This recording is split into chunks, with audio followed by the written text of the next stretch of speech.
Vamos a poner nuestra mirada en ese momento en el que Jesús se queda para siempre con nosotros en este sacramento, momento en el que se adelanta, se anticipa ya el sacrificio que va a realizar de una vez para siempre en lo alto de la cruz. Y si hemos pedido a lo largo de la segunda semana ese conocimiento interno de Cristo, ese conocimiento de su corazón, lo vamos a pedir ahora de una manera muy particular. Y lo hacemos con la petición de San Ignacio, pidiéndole la gracia a Jesús de conocerle hasta el punto de unirnos con él. Dolor con Cristo doloroso, quebranto con Cristo quebrantado, pena interna de tanto como Cristo sufrió por mí. Le pedimos a la Virgen nuestra Madre la gracia de poder unir nuestro corazón como ella unió su corazón con el de Jesús en esta hora de la entrega. Dios te salve María, llena eres de gracia, el Señor es contigo. Bendita tú eres entre todas las mujeres y bendito es el fruto de tu vientre Jesús. Santa María, Madre de Dios, ruega por nosotros pecadores, ahora y en la hora de nuestra muerte. Amén. Santa María, Reina de los Apóstoles, ruega por nosotros. San José, ruega por nosotros. San Ignacio y Santa Teresita del Niño Jesús, rogad por nosotros.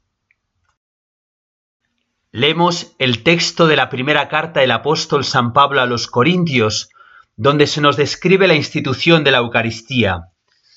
Hermanos, yo he recibido una tradición que procede del Señor y que a mi vez os he transmitido, que el Señor Jesús, en la noche en que iba a ser entregado, tomó pan, y pronunciando la acción de gracias lo partió y dijo: Esto es mi cuerpo que se entrega por vosotros. Haced esto en memoria mía.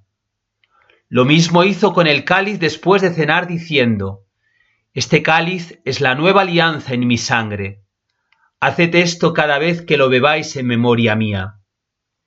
Por eso, cada vez que coméis de este pan y bebéis del cáliz, proclamáis la muerte del Señor hasta que vuelva.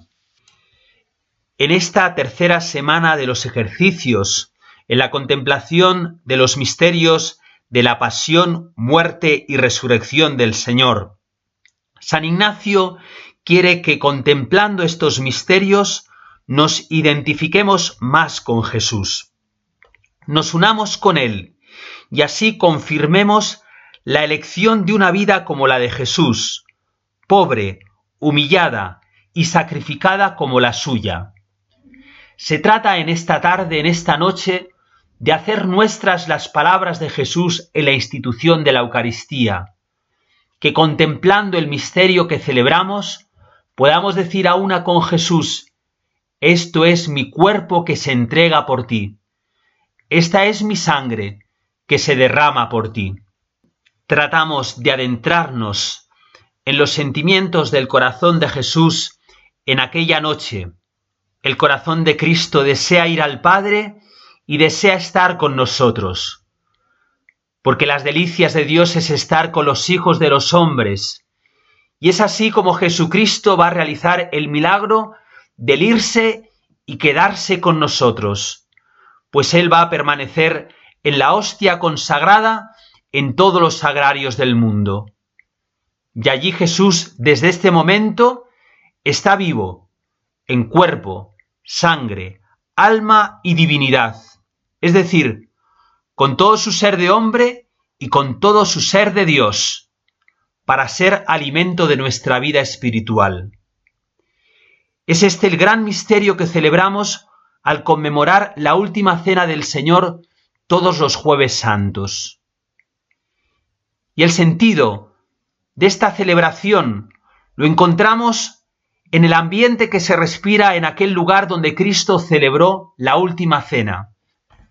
Es ambiente de memorial, de sacrificio, de despedida.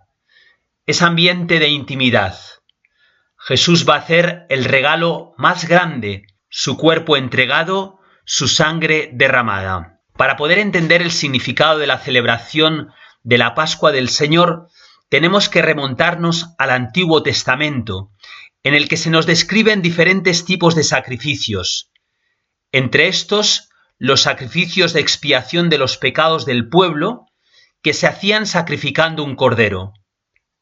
Sucedió que cuando Dios decidió liberar a su pueblo cautivo por los egipcios, le ordenó a los hebreos inmolar por familia un cordero sin mancha, macho y de 1 año, indicándoles marcar con la sangre del cordero sacrificado el dintel de la puerta para que el ángel exterminador los perdonara cuando esa noche viniera a herir a los primogénitos egipcios. Desde ese momento, la sangre del cordero tuvo para los israelitas valor redentor. Es así como ese primer jueves santo de la historia, Jesús celebraba con sus apóstoles la Pascua judía, es decir, la conmemoración de la liberación de Egipto. En esa cena pascual se comía, igual que aquella noche antes de salir de Egipto, un cordero sacrificado.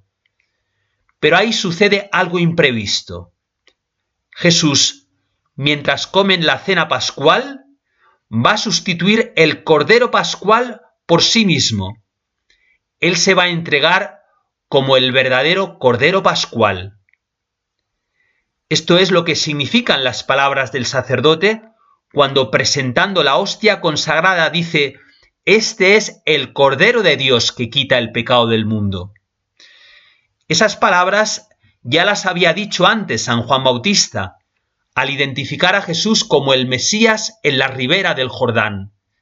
Allí viene el Cordero de Dios, el que quita, el que carga con el pecado del mundo. Pero hay más. En el Antiguo Testamento había otro tipo de sacrificios, los sacrificios de la alianza. La alianza entre Yahvé y su pueblo, por el cual éste se comprometía a cumplir lo pedido por Dios, se sellaba mediante un rito de la sangre.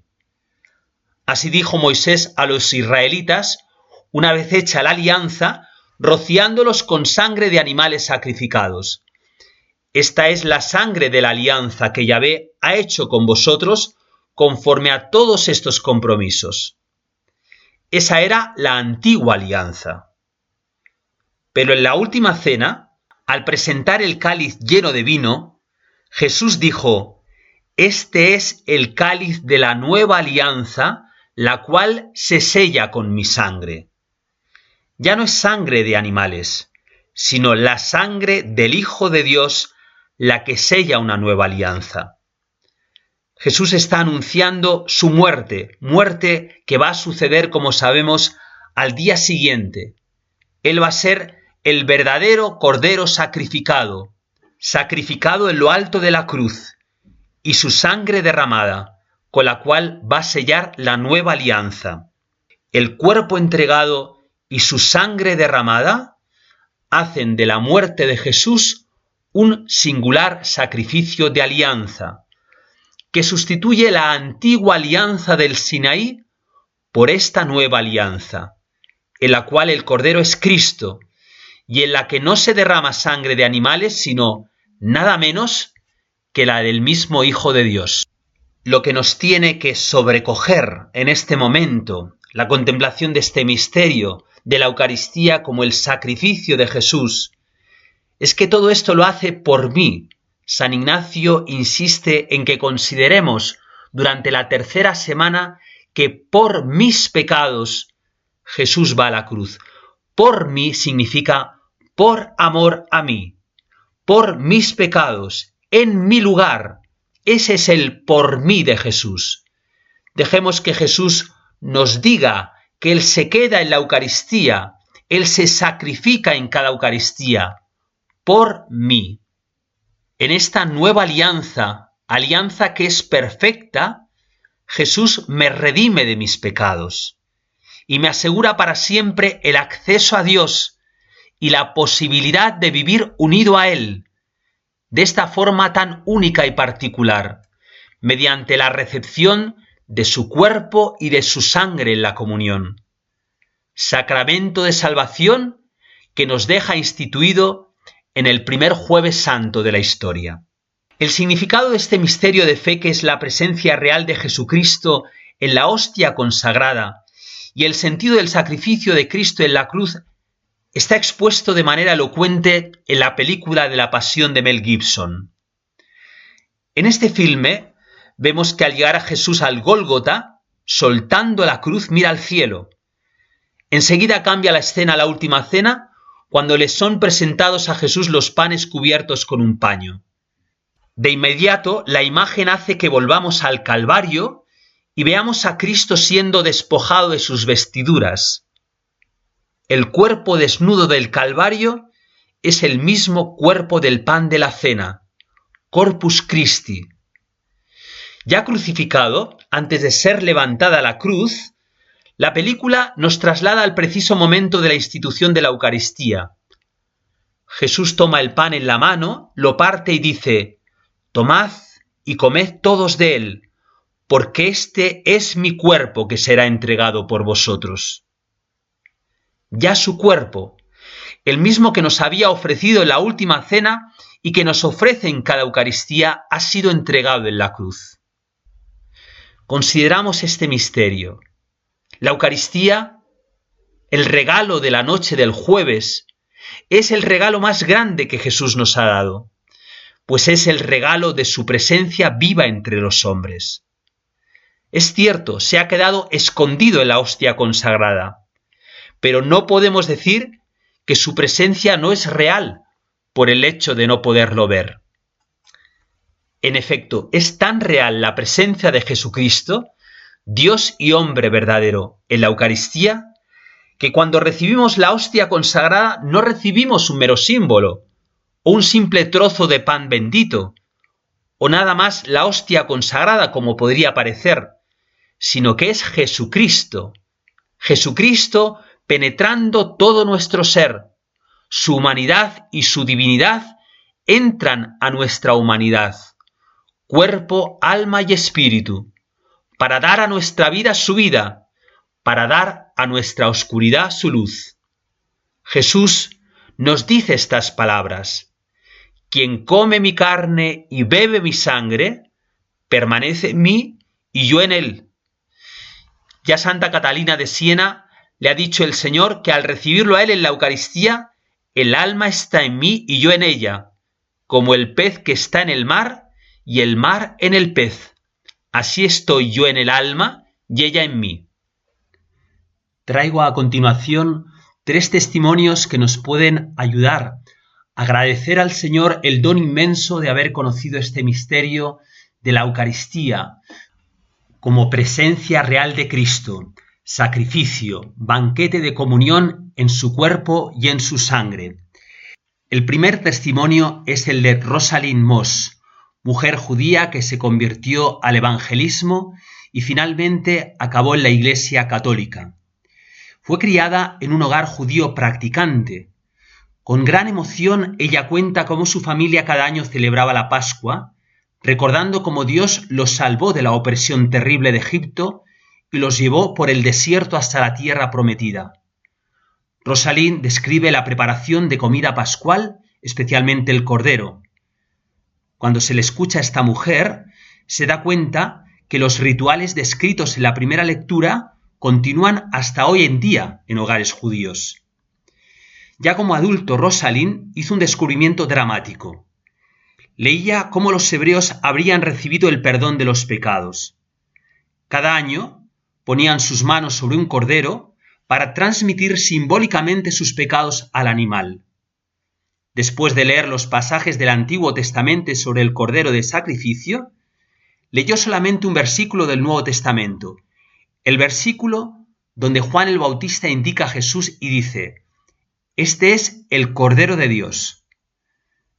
Después de mucha oración y estudio, ella acepta a Jesús como el verdadero Cordero Pascual y se hace evangelista. Durante 18 años siguió a Jesús como cristiana evangélica. No obstante, iba a tener una conversión más profunda cuando escuchó a un hombre llamado Scott Hahn. El doctor Scott Hahn era un ministro protestante que también se convirtió a la fe católica. En una de sus charlas subrayó algo que muchos estudiosos bíblicos no ven. El sacrificio pascual, dijo, no está completado hasta comer el cordero. Pues por supuesto, pensó Rosalind, hay que comer el cordero pascual. Esa pista le hizo averiguar lo que la Iglesia Católica enseña sobre la Eucaristía, que es un banquete sagrado en que recibimos el cuerpo y la sangre, el alma y la divinidad de Jesús.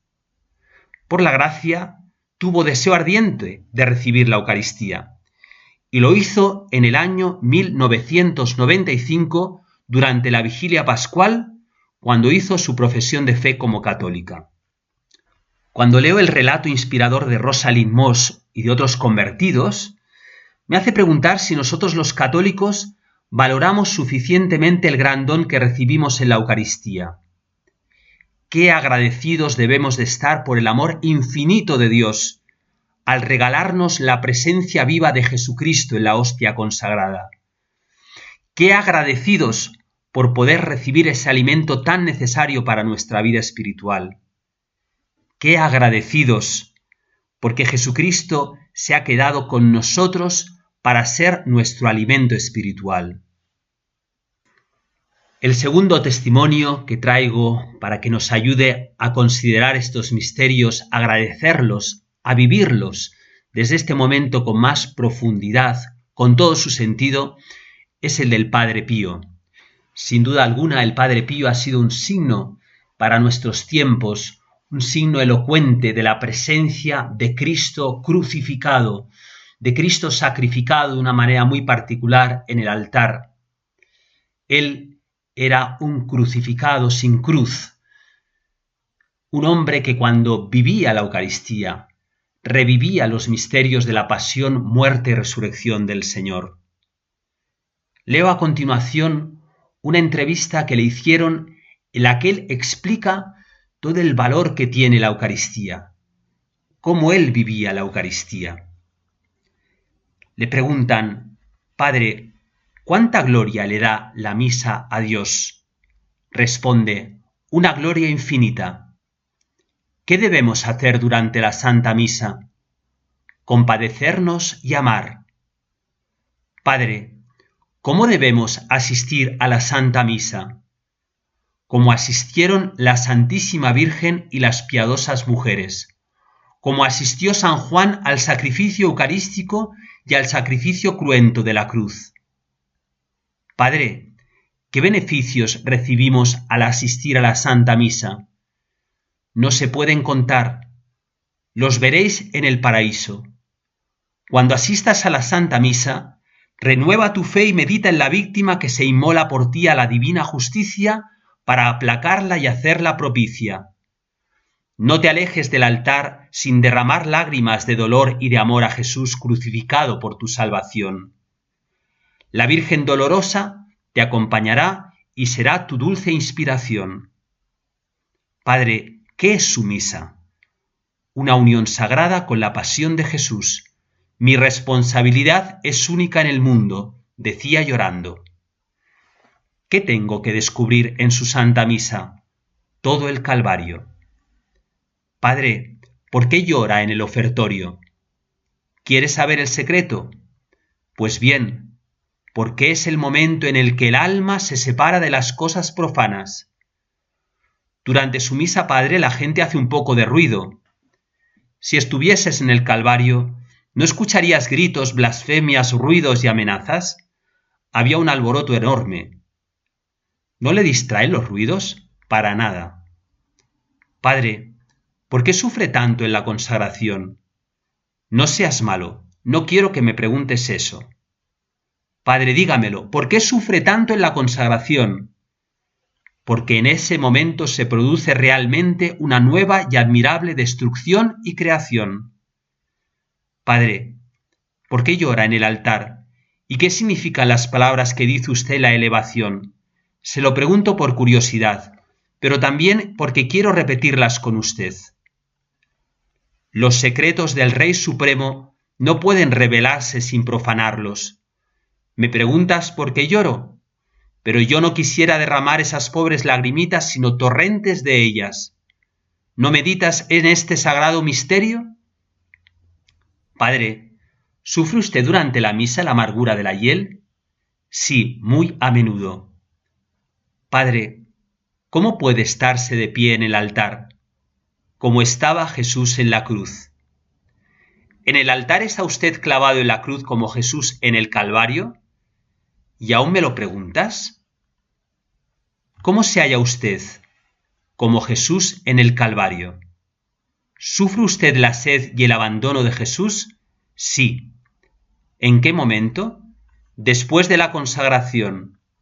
¿Hasta qué momento? Suele ser hasta la comunión. Usted ha dicho que le avergüenza decir busqué quien me consolase y no lo hallé. ¿Por qué? Porque nuestro sufrimiento de verdaderos culpables no es nada en comparación del de Jesús. ¿Qué es la Sagrada Comunión? Es toda una misericordia interior y exterior, todo un abrazo.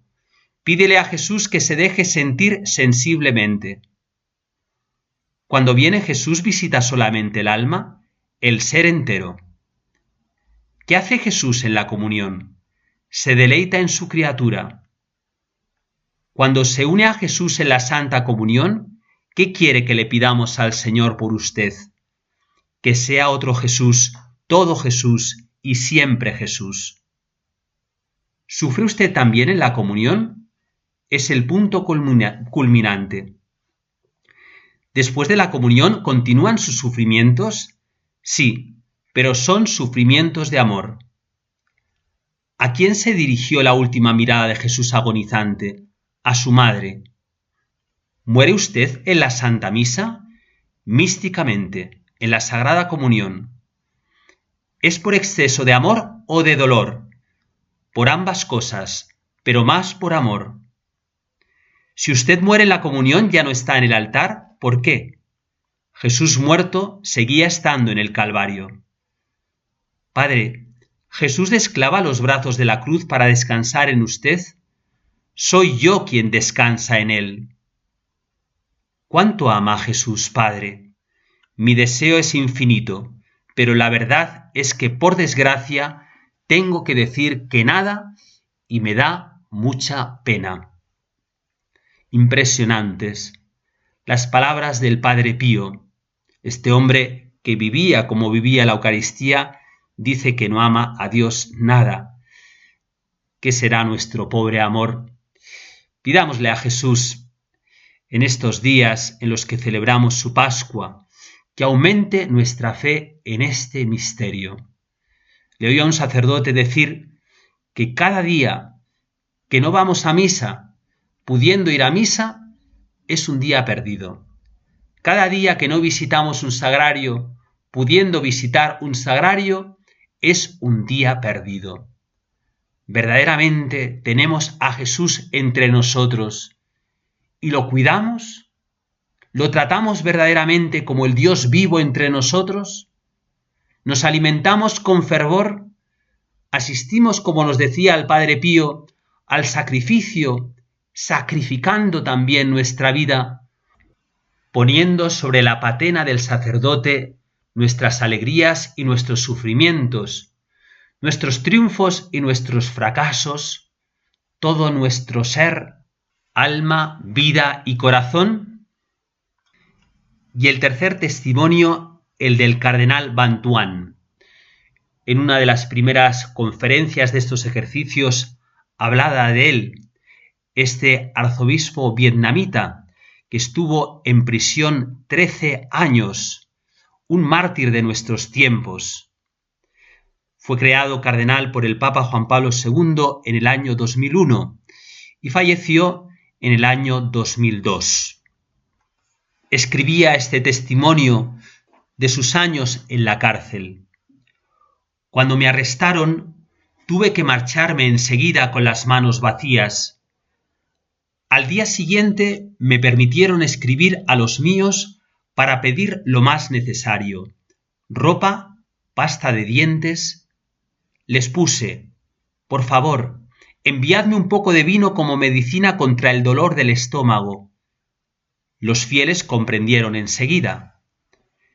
Me enviaron una botellita de vino de misa con la etiqueta: medicina contra el dolor del estómago. y hostias escondidas en una antorcha contra la humedad. La policía me preguntó: ¿le duele el estómago? El cardenal respondió: sí. Aquí tiene una medicina para usted. Nunca podré expresar mi gran alegría diariamente. Con 3 gotas de vino y una gota de agua en la palma de la mano, celebré la misa.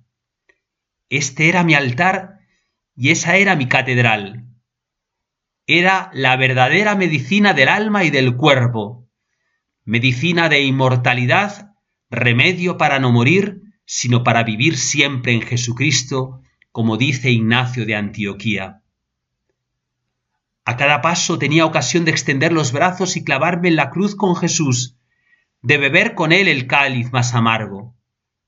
Cada día, al recitar las palabras de la consagración, confirmaba con todo el corazón y con toda el alma un nuevo pacto, un pacto eterno entre Jesús y yo, mediante su sangre mezclada con la mía. Han sido las misas más hermosas de mi vida.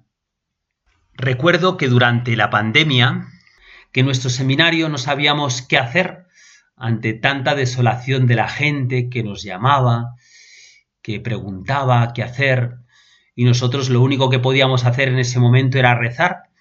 Y les dije a los seminaristas: mirad, mientras estén las restricciones, vamos a exponer el Santísimo todos los sábados por la noche y los pasaremos enteros en adoración, para que todas las personas que no puedan recibir a Jesús mañana, que es domingo, puedan recibir de una manera espiritual la gracia de Jesucristo en la Eucaristía.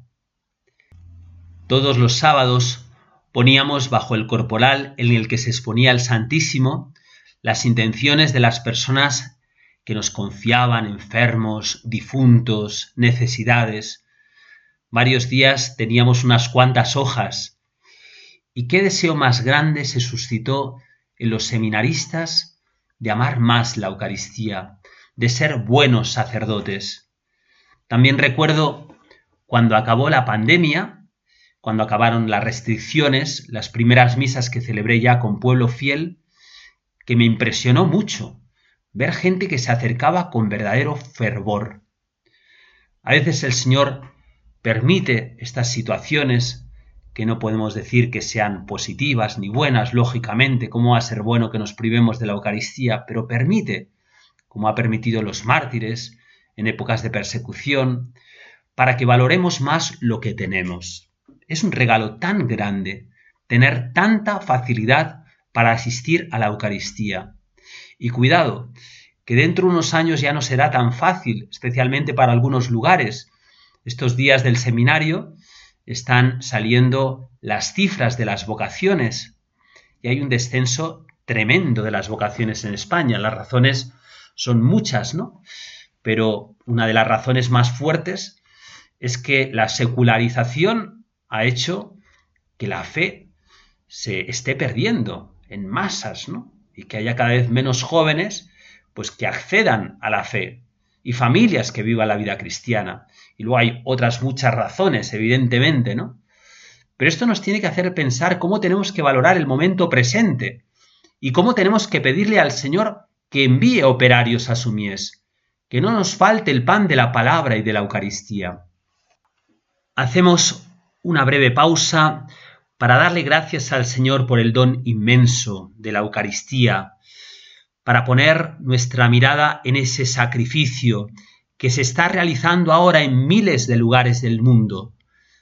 Examinémonos qué lugar ocupa la Eucaristía en nuestra vida, cuál es mi relación con Jesús Eucaristía.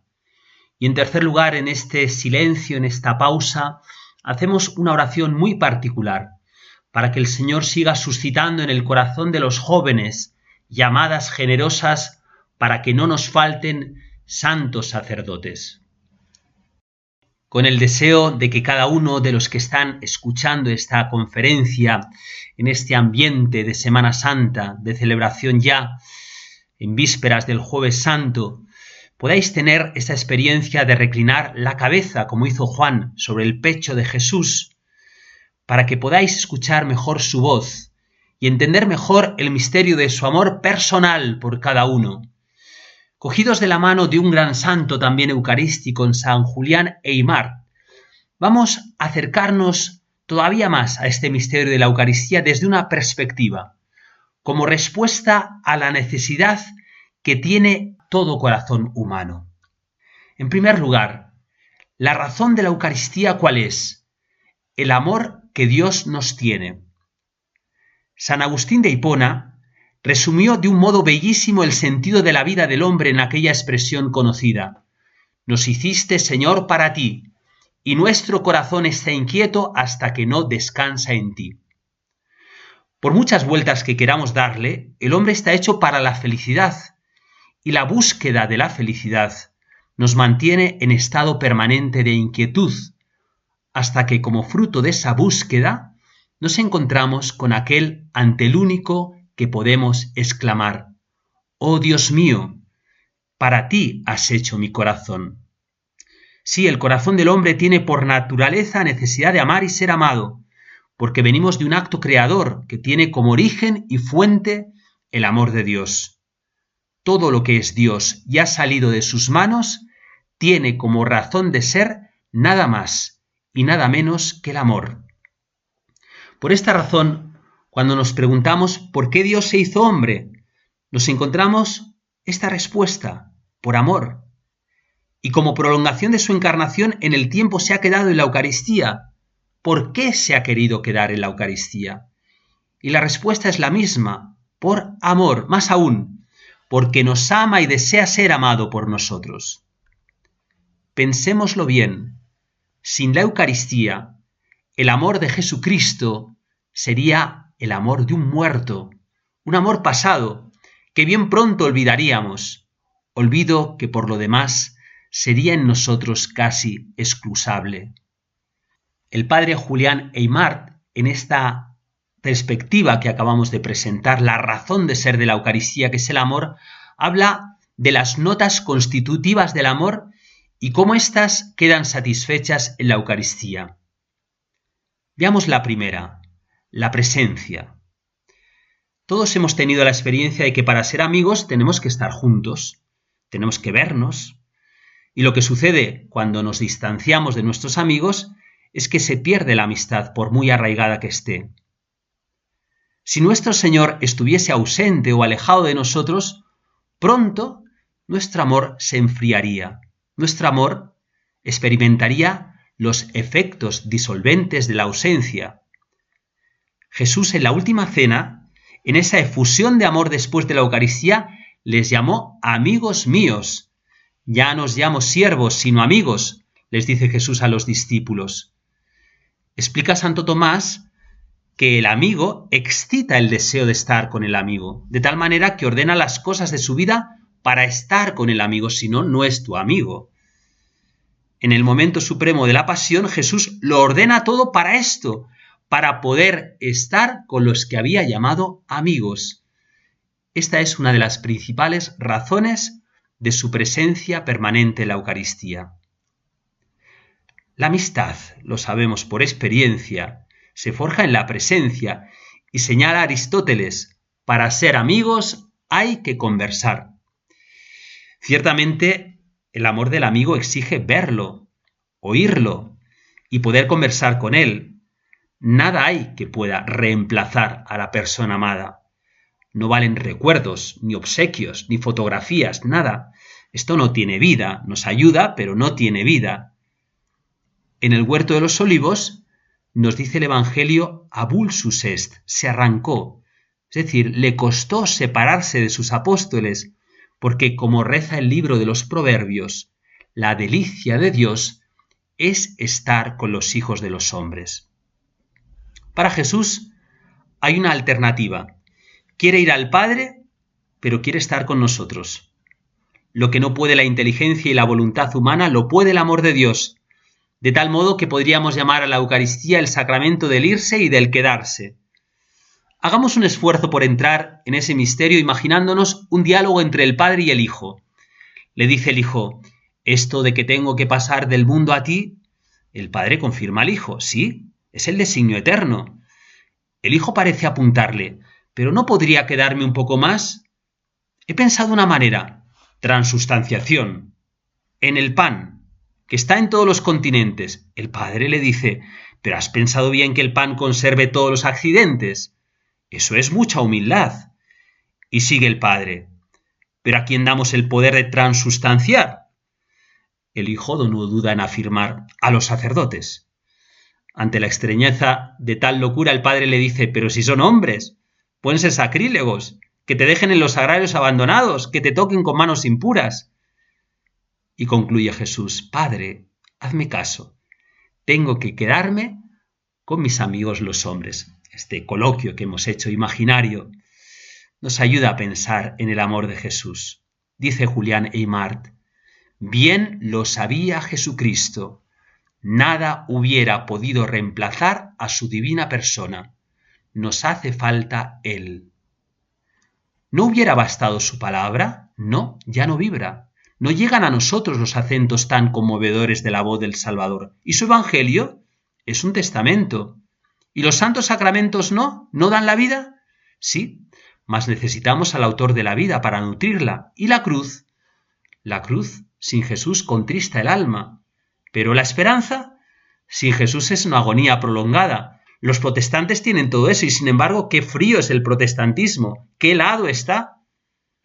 ¿Cómo hubiera podido Jesús, que nos ama tanto, abandonarnos a nuestra triste suerte de tener que luchar y combatir toda la vida sin su presencia? Y concluye así esta primera nota sobre la presencia de Cristo en la Eucaristía.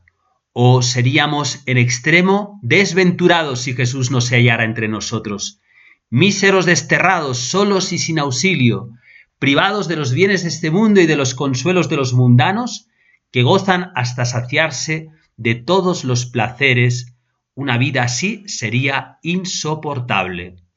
En cambio, con la Eucaristía, con Jesús vivo entre nosotros y con frecuencia bajo el mismo techo, siempre a nuestro lado, tanto de noche como de día, accesible a todos, esperándonos dentro de su casa siempre con la puerta abierta, admitiendo y aun llamando con predilección a los humildes. Ah, con la Eucaristía la vida es llevadera. Jesús es cual Padre cariñoso que vive en medio de sus hijos. Esta es verdaderamente la dulce compañía de la amistad sencilla, amable, familiar e íntima. Así tenía que ser. Segunda característica que muestra que la Eucaristía es respuesta a la necesidad del corazón. Habla el Padre Julián de la comunidad de bienes. Es propio del que ama que comparte lo que tiene. El amor requiere comunidad de bienes, la posesión común. Es de esencia del amor y como su instinto el dar y darlo todo con alegría y regocijo. Pues bien, en la Eucaristía se cumplen todas estas características del amor. Aquí Jesús no solo da, sino que se da a sí mismo con todos sus dones. Jesús nos llena de su gracia y de su gloria. Decimos que el alma se llena de gracia y se da la prenda de la gloria futura del cielo. San Juan de la Cruz, en la estrofa tercera de la llama de amor viva, dice lo siguiente: siendo Dios la virtud suma de la humildad, con suma humildad y estimación te ama, e igualándote así, te dice con aquel rostro suyo lleno de gracias, no sin gran deleite tuyo: soy tuyo y para ti, y me alegro de ser lo que soy para ser tuyo y darme a ti. Ante esta expresión tan sorprendente que no se entiende, Dios se alegra de ser lo que es para darse a ti. Y esto es el amor que le ha llevado a Jesús a hacerse Eucaristía. ¿Hay mayor declaración de este amor que las palabras del Señor en las que dice: si alguno me ama, mi Padre me amará, y yo le amaré, y vendremos a Él y haremos nuestra morada en Él? ¿O aquellas en las que en el capítulo 6 de San Juan nos habla de la Eucaristía y nos dice: quien come mi carne y bebe mi sangre, vive en mí y yo en él? Con el Padre Eymard podemos decir: cuán verdadera y enteramente nuestro es, por tanto, Jesús sacramentado. Tercera característica o nota: la unión de los amigos. Quería detenerme en esta tercera característica del amor.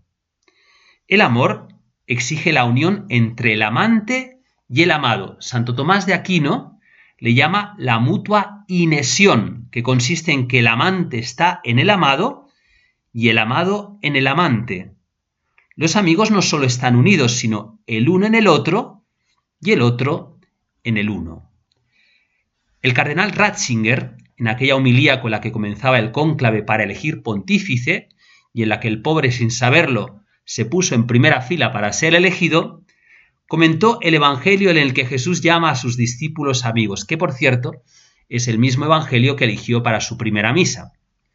El futuro papa, siguiendo la palabra de Jesús, definía la amistad por dos aspectos. El primero decía: entre amigos no hay secretos, y porque Jesús nos quiere como amigos, nos da a conocer su secreto, su intimidad, es decir, todo lo que escucha del Padre. Santo Tomás de Aquino es muy profundo cuando habla de este aspecto de la amistad y nos dice: cosa propia de la amistad es que el amigo vive en el conocimiento de su amigo y el amante está en el amado en cuanto al conocimiento, porque no se contenta con un superficial conocimiento del amigo, porque quiere llegar hasta lo más íntimo. Por eso dice Santo Tomás que el Espíritu Santo todo lo escudriña hasta lo más íntimo de Dios. La segunda nota de la amistad, explicaba el cardenal Ratzinger, es la comunión de las voluntades entre los amigos. Santo Tomás, cuando describe esta segunda nota, considero que llega a la cima de todas las reflexiones que se han hecho sobre la amistad. Dice el santo de Aquino que el amante está en el amado porque el amante quiere los bienes del amado. En cuanto a la voluntad, porque toma la voluntad del amigo como si fuera su propia voluntad. No quiere sino lo que quiere su amigo. Esto lo vemos en nuestra experiencia cotidiana. La perfecta amistad es cuando lo que tú libremente quieres, lo quiere el amigo.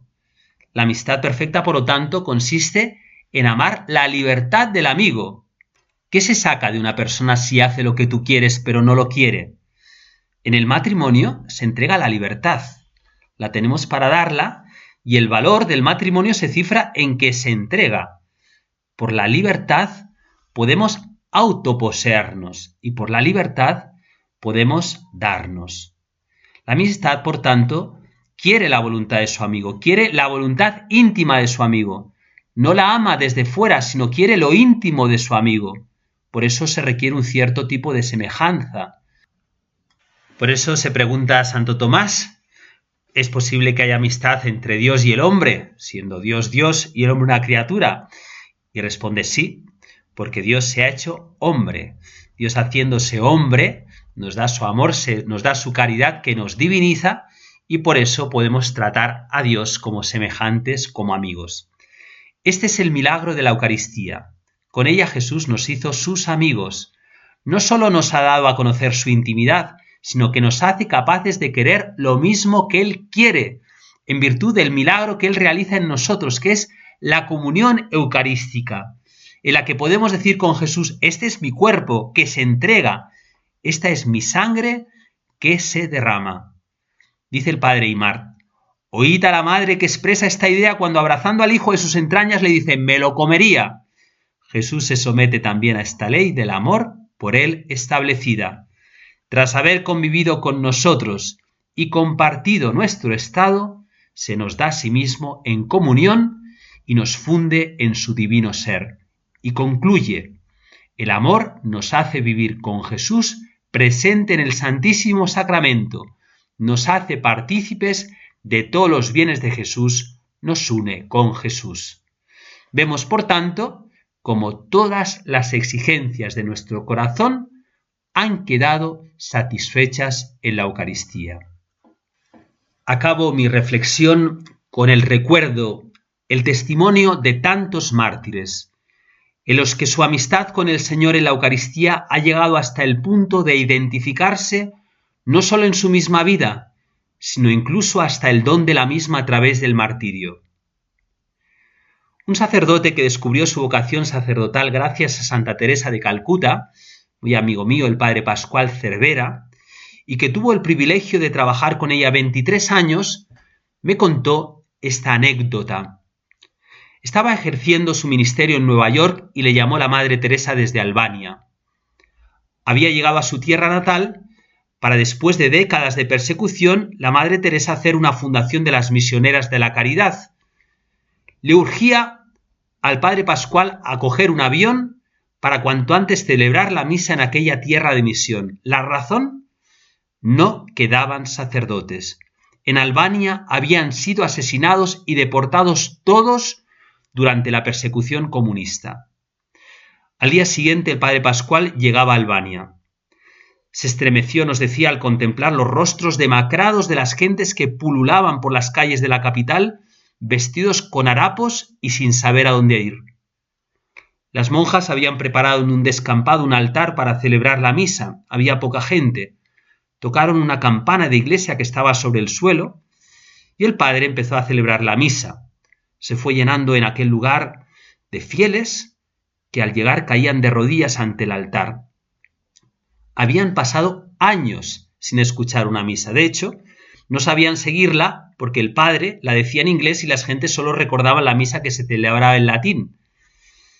Nos contaba que el momento más emocionante llegó en la consagración.